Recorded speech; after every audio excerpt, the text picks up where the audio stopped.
고린도전서 18번째 묵상입니다.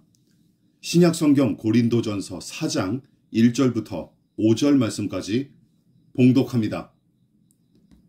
사람이 마땅히 우리를 그리스도의 일꾼이요 하나님의 비밀을 맡은 자로 여길지어다. 그리고 맡은 자들에게 구할 것은 충성이니라. 너희에게나 다른 사람에게나 판단받는 것이 내게는 매우 작은 일이라. 나도 나를 판단하지 아니하노니 내가 자책할 아무것도 깨닫지 못하나 이로 말미암아 의롭다함을 얻지 못하노라.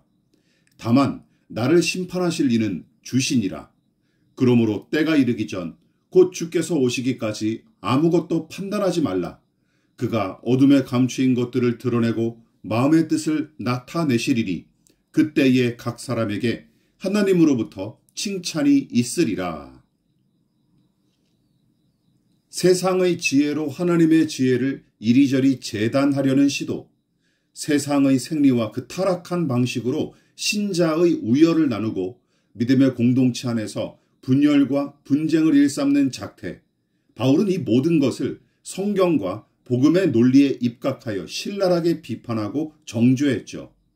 또한 거듭난 신자들은 예수 그리스도의 공로로 말미암아 감히 측량하기조차 힘들 만큼 큰 은혜를 받았는데도 허무한 세상의 것으로 서로를 비교하고 같지 않게 경쟁하는 작태를 매우 안타까워했습니다.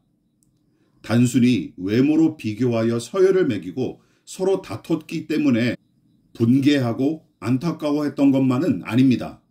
근본적인 원인은 그들이 삼위일체 하나님에 대한 신뢰와 사랑을 잃어버리고 그 무궁한 은혜에 관한 확신과 체험이 점점 약화되었기 때문이죠.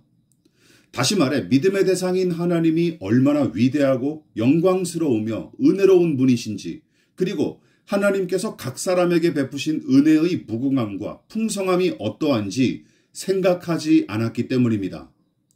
그러니까 시시때때로 하나님과 그 말씀을 묵상하고 늘 깨어 기도하며 하나님과 교제하기에 힘쓰지 않은 채 스멀스멀 피어오르는 죄의 생리에 굴복하고 세상의 소리에 점점 더 귀를 기울이다가 이 지경까지 이른 것이죠. 그래서 바울은 그들을 향해 오직 자라게 하시는 이는 하나님뿐이시다.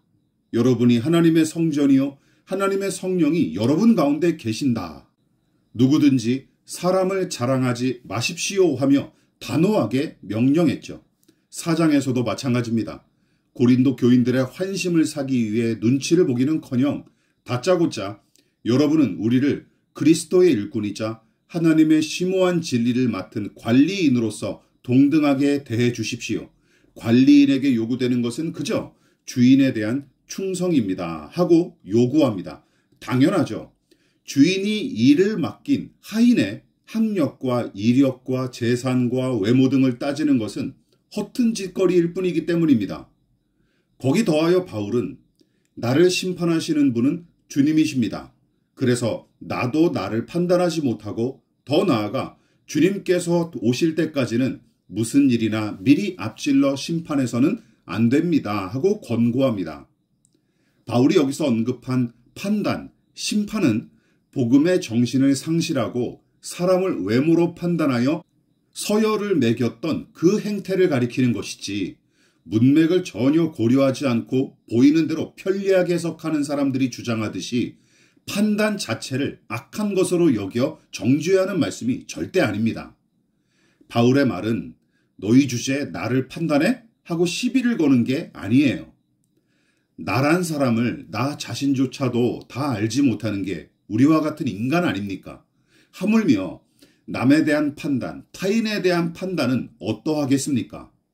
그래서 바울은 남을 함부로 판단하지 마십시오. 그것은 하나님을 앞질러가는 짓거리에 불과합니다 하고 지적했는데, 고린도 교인들은 분수도 모른 채 사람들을 외모로 판단하면서 서열을 매겼고, 그로 인해 알게 모르게 하나님의 자리를 차지한 채 남을 판단하고 심판하는 짓을 저지른 셈이죠.